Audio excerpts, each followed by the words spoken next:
Hello दोस्तों, मैं हूं आपका होस्ट आकाश और आपका फिर से स्वागत है हमारी एक और नई वीडियो में। अगर आप हिमाचल प्रदेश के खूबसूरत हिल स्टेशन धर्मशाला और मैक्लोडगंज में घूमने की प्लानिंग कर रहे हैं, वो भी अपनी फैमिली के साथ, तो ये वीडियो आपके लिए काफी खास होने वाली है, क्योंकि इस एक वीडियो में आपको मिलेगी हर वो इन्फॉर्मेशन जिसकी आपको यहाँ घूमने के लिए जरूरत पड़ेगी। जैसे आप कहाँ कहाँ पे जा सकते हैं, कहाँ पे रुक सकते हैं और कहाँ पे खाने पीने की व्यवस्थाएं हैं। सारी इन्फॉर्मेशन हमने आपको सिर्फ एक वीडियो में देने की कोशिश करी है, तो इस वीडियो को लास्ट तक बिना स्किप किए जरूर देखें। चैनल पे अगर नए हैं तो प्लीज इसे सब्सक्राइब भी कर लें। तो चलिए शुरू करते हैं इस वीडियो को। दोस्तों, आप देख रहे हैं धर्मशाला सीरीज की हमारी तीसरी वीडियो। हमारी पिछली दो वीडियोस में आपने हमारा सफर देखा दिल्ली से धर्मशाला तक। फिलहाल हम आपको अपने होम स्टे की तस्वीरें दिखा रहे हैं। इस होम स्टे को हमने 5,000 रुपए पर डे के हिसाब से बुक किया है। दोस्तों, ऐसा कहा जाता है कि अगर आप कहीं का टूर प्लान करते हैं तो उसमें सबसे अहम भूमिका उस जगह रहने के एकोमोडेशन की भी होती है। खास तौर से जब आप अपनी फैमिली के साथ कोई ट्रिप प्लान कर रहे हैं तो एकोमोडेशन की अहमियत और ज्यादा बढ़ जाती है। अच्छा एकोमोडेशन आपके पूरे सफर को जीवन भर के लिए यादगार बना देता है।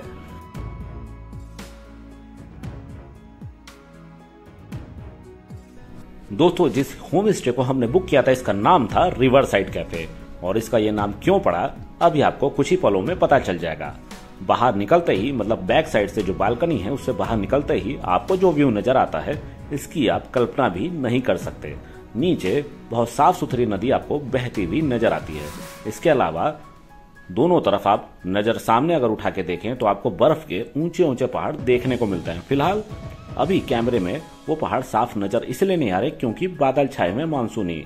इसके अलावा खाने पीने के होटल्स भी आपको इसके आसपास कई सारे मिल जाते हैं।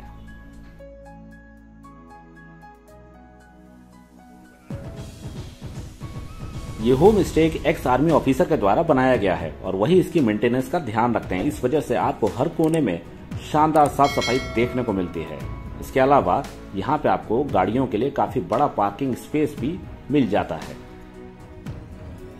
अगर इस होम स्टे को आप बुक करना चाहते हैं तो सारी इन्फॉर्मेशन आपको इस बोर्ड पे मिल जाती है। आप यहाँ से डिटेल्स कलेक्ट करके यहाँ की बुकिंग करवा सकते हैं। वैसे ये होम स्टे आपको मेक माई ट्रिप और दूसरी वेबसाइट्स पे भी मिल जाता है, बट वहां पे इसका चार्ज आपको थोड़ा ज्यादा देना पड़ेगा। अगर आप प्रॉपर्टी ओनर से डायरेक्ट कांटेक्ट करके इसको बुक करा लेते हैं तो आप 5,000 रुपए पर डे के हिसाब से इसको आराम से बुक करा सकते हैं। अदरवाइज ऑनलाइन इसके रेट 9 से 10,000 रुपए पर डे के आपको मिलते हैं।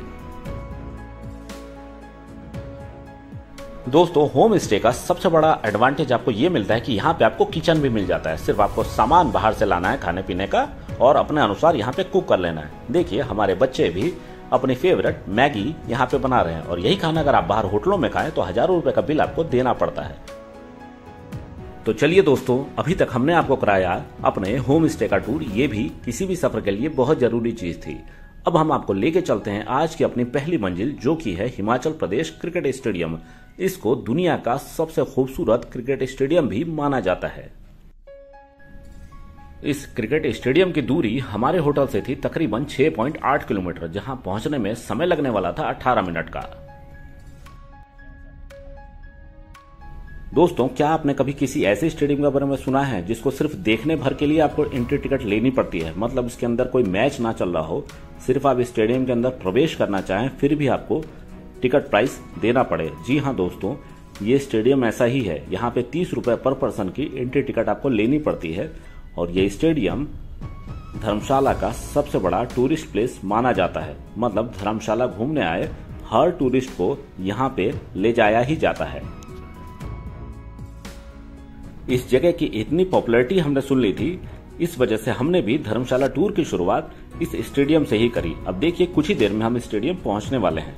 7 किलोमीटर का ये छोटा सा रास्ता भी काफी खूबसूरत था। तो लीजिए दोस्तों, पहुंच गए हम स्टेडियम के मुख्य गेट पे। यही है यहाँ का टिकट काउंटर, जहां से आपको 30 रुपए पर पर्सन की एंट्री फीस लेनी पड़ती है। अब कुछ ही देर में हम स्टेडियम के अंदर प्रवेश कर जाएंगे।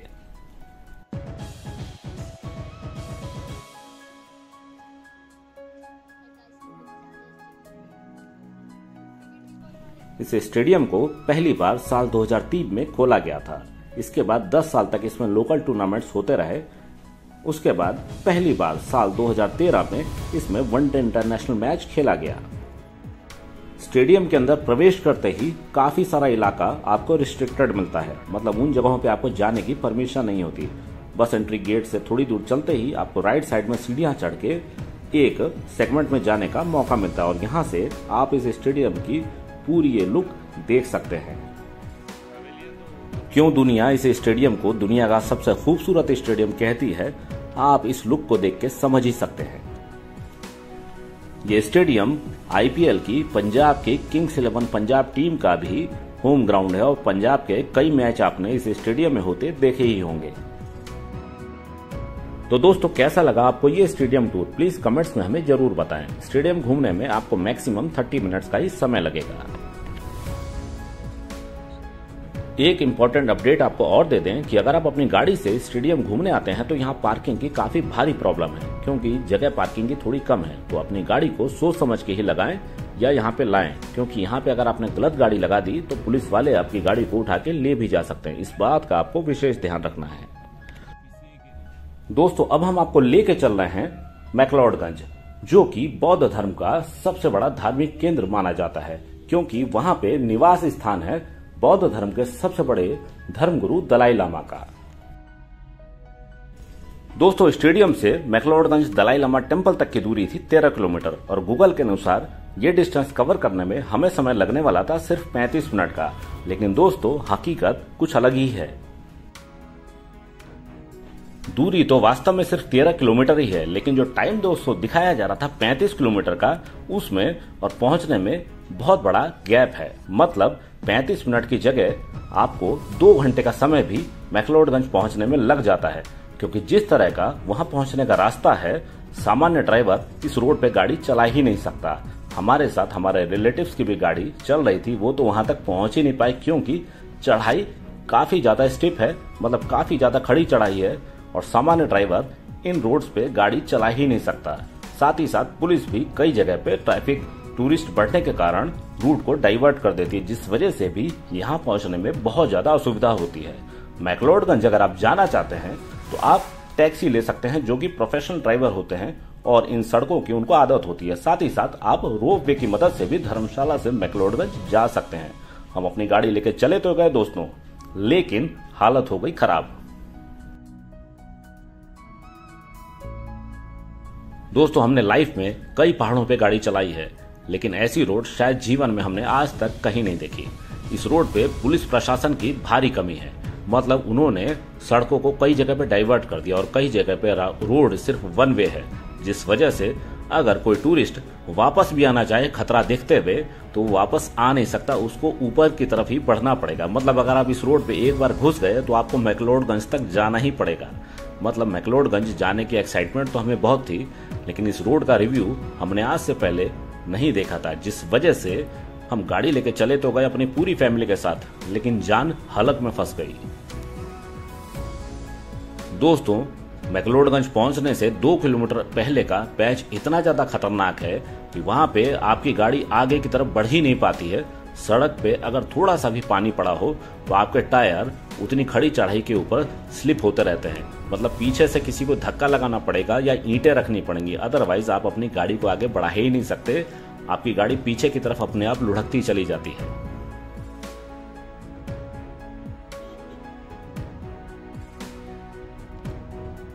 अब हम जैसे तैसे करके कुछ ही देर में मैक्लोडगंज तक पहुंच ही गए।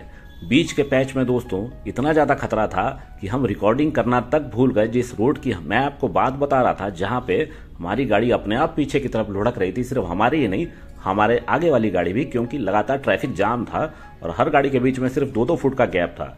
आप जैसे ही हैंड ब्रेक हटा के फर्स्ट गियर लगाते थे, गाड़ी आगे के बजाय पीछे की तरफ आती थी। तो ये रोड अपनी गाड़ी से आने वाली एकदम नहीं है।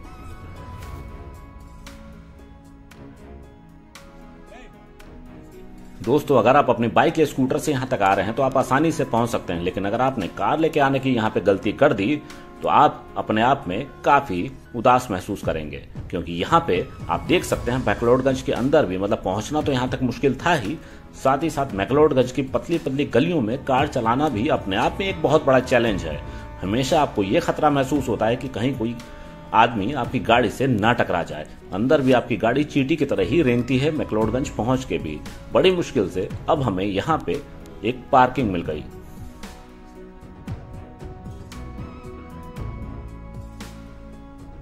दोस्तों ये आप पे डिपेंड करता है कि अपनी कार से ही आप मैक्लोडगंज आना चाहते हैं या नहीं। कई लोग तो आते ही हैं कार लेके, लेकिन हमारा ये मानना है कि यहाँ पे कार लेके आना बहुत बड़ा चैलेंज है। हमने वो गलती करी और हमने जो गलती करी दोबारा कोई ना करे, हम तो यही चाहते हैं। देखिए यहाँ की पार्किंग हमें अब मिल गई और पार्किंग में आप देख सकते हैं दोस्तों, यहाँ तक कोई गाड़ी लेके पहुंच ही नहीं पाता, जिस वजह से पार्किंग इतना कंजेस्टेड शहर होने के बावजूद खाली पड़ी थी। इस पार्किंग के लिए आपको 100 रुपए पर गाड़ी का देना पड़ता है। पार्किंग की दूरी दलाई लामा टेम्पल से सिर्फ 50 मीटर की है और पार्किंग के सामने ही आपको मिल जाता है रोपवे स्टेशन, जो यहाँ आने का सबसे अच्छा साधन हमें अपनी नजर में लगा। रोपवे का कितना किराया है ये आपको हम डिस्क्रिप्शन में दे देंगे।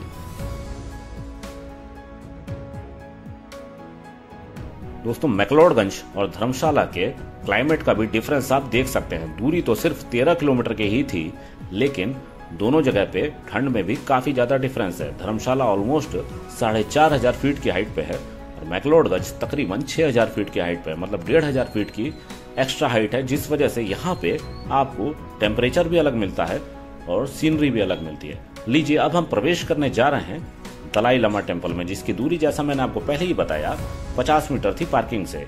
ये है मंदिर का मुख्य प्रवेश द्वार। दोस्तों बौद्ध धर्म की मोनेस्ट्री तो आपको देश के अन्य हिस्सों में भी मिल जाती है, लेकिन इस जगह की खास बात यह है कि यहाँ पे बौद्ध धर्म के सबसे बड़े धर्मगुरु दलाई लामा स्वयं रहते हैं और यहीं से तिब्बत की सरकार भी शासन चलाती है।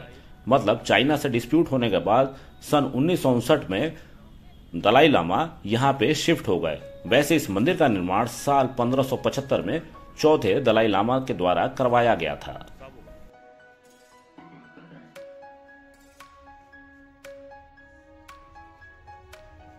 इस परिसर को नांग्याल मोनेस्ट्री भी कहा जाता है और दलाई लामा टेम्पल भी कहा जाता है। दुनिया की एकमात्र ऐसी मोनेस्ट्री है दोस्तों जिसमें दलाई लामा स्वयं निवास करते हैं। दलाई लामा का निवास स्थल ऐसे कोई सामान्य यात्री नहीं जा सकता, लेकिन इसी परिसर के आगे दलाई लामा का घर भी है। फिलहाल जिस परिसर के हम आपको दर्शन करा रहे हैं यह है दलाई लामा टेम्पल और देख सकते हैं आप दोस्तों ये कितना विशालकाय मंदिर परिसर है। दोस्तों मोनेस्ट्री का बेसिकली अर्थ होता है इस स्थान पे बुद्ध धर्म के अनुयायी को धर्म की शिक्षा दी जाती है। दोस्तों मुख्य मंदिर तक पहुंचने के लिए तकरीबन आपको 250 मीटर चलना पड़ता है।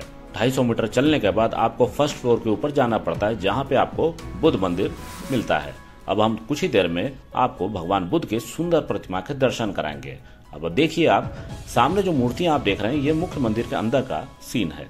यहाँ पे आप भगवान बुद्ध की ये विशाल का प्रतिमा देख पा रहे हैं। साथ ही साथ पीछे जो जाली थी उसके अंदर कुछ जापानी मूर्तियां रखी हुई हैं भगवान की। इसके बारे में धार्मिक मान्यता के बारे में तो हम नहीं जानते, लेकिन इस मंदिर के अंदर एक असीम शांति का एहसास आपको हमेशा होता है। मंदिर के अंदर बात करना अलाउड नहीं है। यहाँ पे हमेशा आपको शांति मिलती है। आप यहाँ पे आके एक अलग अनुभूति का एहसास करते हैं। मंदिर के अंदर वैसे तो कैमरा अलाउड नहीं था, लेकिन हमने यहीं के पुजारी से परमिशन लेके आपके लिए ये वीडियो बनाई।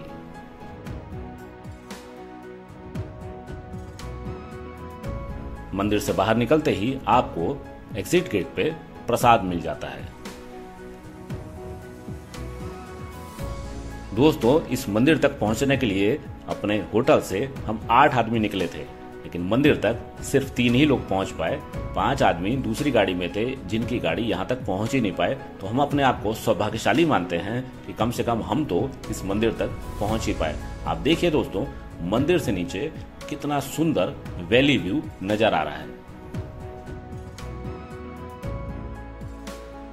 दोस्तों ये जगह किसी स्वर्गलोक से कम नहीं। यहाँ पे आप जितना भी समय बिताएं उतना आपको कम ही लगेगा। अब मंदिर के बैक साइड में भी आपको एक और मंदिर देखने को मिलता है। यहाँ पे भी बुद्ध धर्म से जुड़े कई प्रतिमाएं आपको देखने को मिलती हैं। और देखिए यहीं से आपको रोप वे आती जाती नजर आ रही है और उसके नीचे बादलों से घिरी पूरी छटा आपको नजर आ रही है। दोस्तों, बड़ी मुश्किल से हमने आपके लिए वीडियो बनाई है। अगर आपको ये वीडियो पसंद आ रही तो एक लाइक जरूर करें, अपने कमेंट्स भी हमसे साझा करें, और अगर चैनल को अभी तक आपने सब्सक्राइब नहीं किया तो प्लीज सब्सक्राइब भी जरूर करें, इससे हमें थोड़ी मोटिवेशन मिलेगी।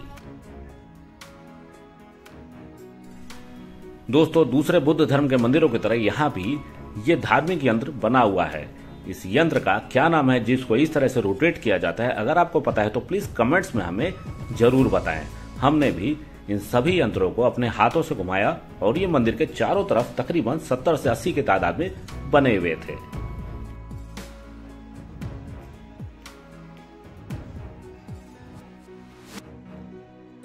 तो दोस्तों, कैसा लग रहा है आपको हमारा यह प्रयास? प्लीज कमेंट्स में हमें जरूर बताएं।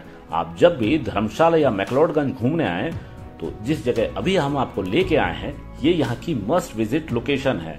ये दुनिया का एकमात्र ऐसा केंद्र है, दोबारा सुन लीजिए दोस्तों, जहाँ पे दलाई लामा स्वयं निवास करते हैं, और आज की डेट में भी यहाँ पे 14वें दलाई लामा निवास करते हैं।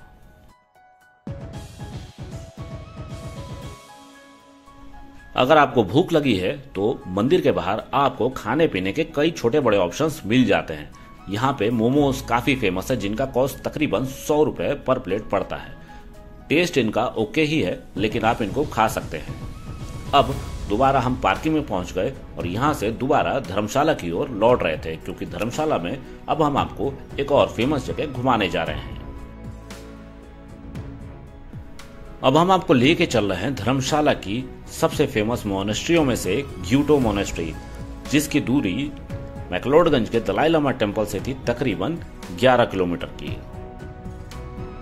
पहुंचने का समय गूगल दिखा रहा था 33 मिनट का। इस बार गूगल सही था, क्योंकि उतरने में उतना ट्रैफिक हमें नहीं मिला, साथ ही साथ गाड़ी भी आसानी से सेफली चल रही थी।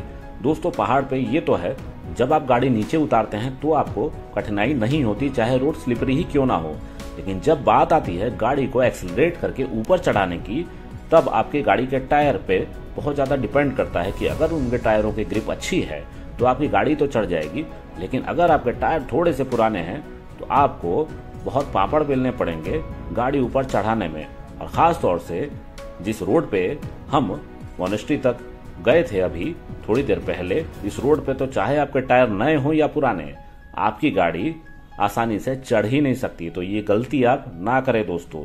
आप मैक्लोडगंज तक टैक्सी से ही जाएं या रोपवे से जाएं। फिलहाल उतरने में हमें किसी तरह की कठिनाई नहीं हो रही थी।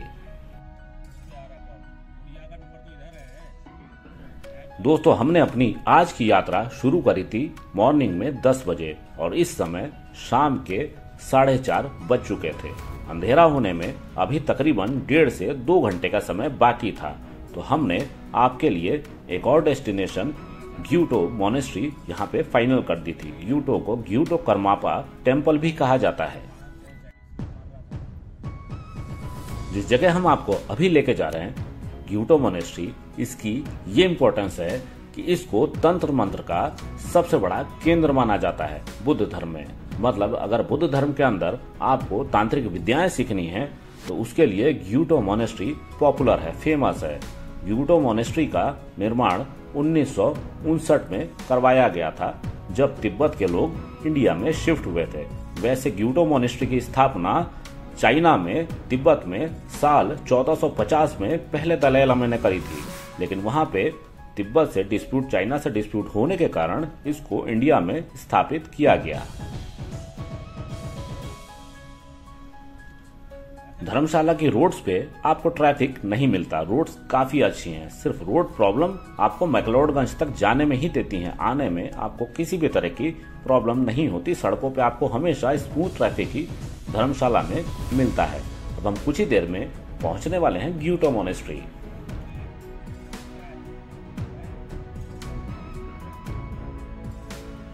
दोस्तों, अगर आप चामुंडा देवी मंदिर जाते हैं तो आपको ग्यूटो मोनेस्ट्री वाली रोड से ही होके जाना पड़ता है। हमारी अगली वीडियो में आप देखेंगे माँ के 3 शक्तिपीठ, जिसमें आप देखेंगे चामुंडा देवी टेम्पल, कांगड़ा देवी टेम्पल और ज्वालामुखी टेम्पल। इस वीडियो में हमने आपको दिखाया अपना डे 1। अभी तो डे 1 एंड होना बाकी है, लेकिन एक दिन के अंदर इससे ज्यादा आप धर्मशाला घूम ही नहीं सकते। धर्मशाला में इससे ज्यादा घूमने का कुछ है भी नहीं। अब हमारी अगली वीडियो में आपको हम दिल्ली लौटने के वक्त दिखाएंगे माँ के 3 शक्तिपीठ। तो चलिए फिलहाल आपको लेके चलते हैं ग्यूटो मोनेस्ट्री।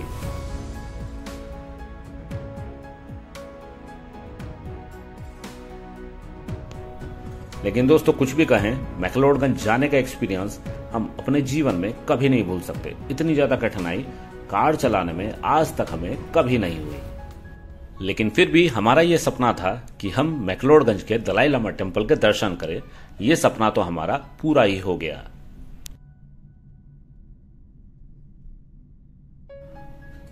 दोस्तों आपको यहां तक पहुंचने के लिए गूगल मैप की सहायता लेनी पड़ेगी, क्योंकि आप बिना गूगल मैप के समझ ही नहीं पाएंगे कि आपको लेफ्ट टर्न कहां से लेना है। आप देख सकते हैं ये व्यस्त रोड जो कि आपको चामुंडा देवी टेम्पल तक लेके जाती है। यहीं से बाजार के बीच से ही एक सड़क, पतली सी सड़क आपको लेफ्ट होते ही प्रवेश करा देती है इस मोनेस्ट्री के अंदर।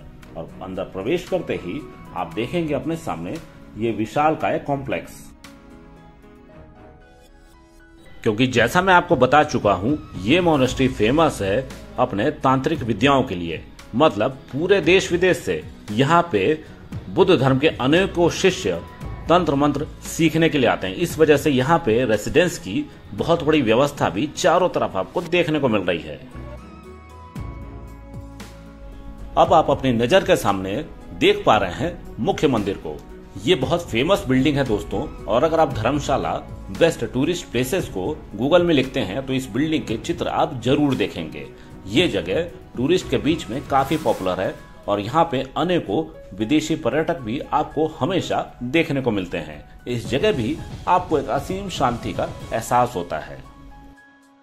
इस मोनेस्ट्री को भी धर्मशाला की सबसे बड़ी मोनेस्ट्री कहा जाता है। मैक्लोडगंज अलग है, मतलब धर्मशाला शहर के अंदर ये सबसे बड़ी मोनेस्ट्री आपको देखने को मिलती है। अंदर का ये विशालकाय हॉल भी आप देख ही पा रहे होंगे। अगर आप धर्मशाला टूर बनाते हैं तो इस जगह आए बिना आप रह ही नहीं सकते। ये जगह यहाँ की सबसे पॉपुलर जगहों में से एक है। इस जगह घूमने के लिए आपको तकरीबन 1 घंटे का समय लगेगा। पार्किंग आपको यहाँ पे आसानी से मिल जाती है। तो चलिए दोस्तों, डे 1 की अपनी इस यात्रा को यहीं पे इन सुंदर तस्वीरों के साथ समाप्त करते हैं। उम्मीद है ये पूरी वीडियो आपको पसंद आई होगी। यहाँ तक ये वीडियो देखने के लिए आपका बहुत बहुत धन्यवाद। Thanks for your time.